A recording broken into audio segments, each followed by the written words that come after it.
Hi, my name's Andy James and I've just finished doing Learn to Play Pantera. There's going to be 5 tracks on this DVD spanning over different albums that Pantera have done.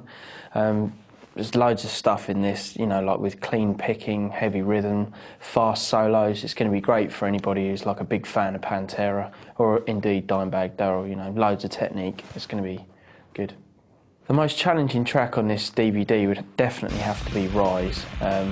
The rhythm, the opening rhythm section to that song is just insane. I don't know how they, you know, managed to come up with that, but it's like loads of alternate picking. It's really difficult, and it was probably the hardest thing to nail on this DVD. Definitely, it's going to require a lot of practice from the viewers, definitely.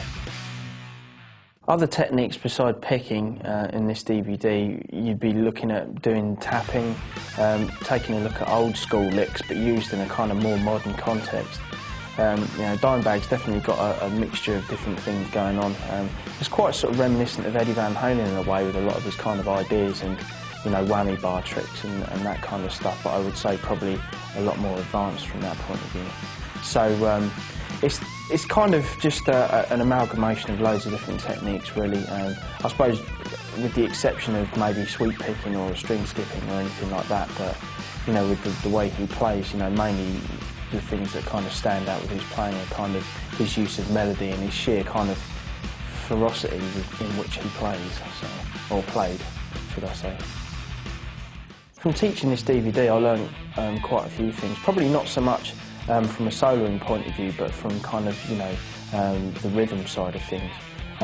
Because I mean, I'm you know, for my own sort of style of playing, I mean, I definitely sort of play quite a lot of metal music, but I would say it's probably more along the lines of a commercial style, kind of more grooving and more sort of more up-to-date sort of drop tuning and riffing and kind of stuff. So this is a bit more kind of old school for me, but you know, I've definitely learnt some new ways of kind of looking at metal music, and I think it's definitely going to help within my own kind of songwriting as well, you know. And it's always good to look at people's different approaches to songwriting and how they approach a riff or how they approach an arrangement and, you know, stuff like that, as well as just learning the parts to a song. It's always worth kind of checking out, you know, the order in which they've done stuff, you know. So if you ever really want to write your own metal stuff, you know, why not kind of look at arrangements of other bands and, you know, come up with 2 or 3 ideas of your own and kind of use an arrangement that, you know, maybe somebody else has used or whatever, just to kind of help you along a bit within songwriting. My favourite track in this DVD would have to be Mouth of War. I think that's probably got the most killer riff in this guitar DVD as well. And also, just the rhythm under the solo for this is such a cool riff. I kind of, you know, I probably enjoyed playing this track over all the other ones, and the solo is pretty cool as well, you know. Although it's not technically challenging, it's just I really like the note choice and, you know, the way in which he plays it.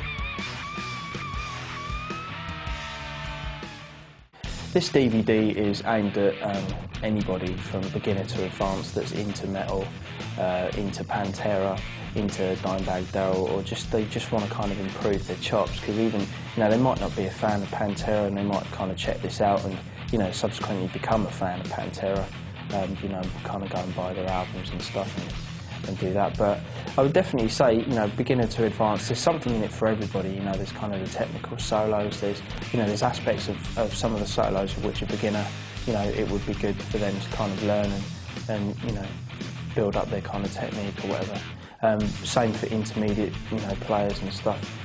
Rhythm as well, you know, that's always kind of, when people learn guitar, I think that's always an overlooked aspect of the guitar, because everybody wants to shred and play fast and kind of do all the flashy stuff, you know, but there's definitely a lot to be said for being a tight rhythm player and, you know, kind of, you know, doing that. So, you know, getting a good mixture of tight rhythm and tight solo playing is going to make you a better rounded guitar player, I think, rather than being just an instrumentalist and not really worrying about the kind of rhythm side of things. So it's definitely got something for everybody.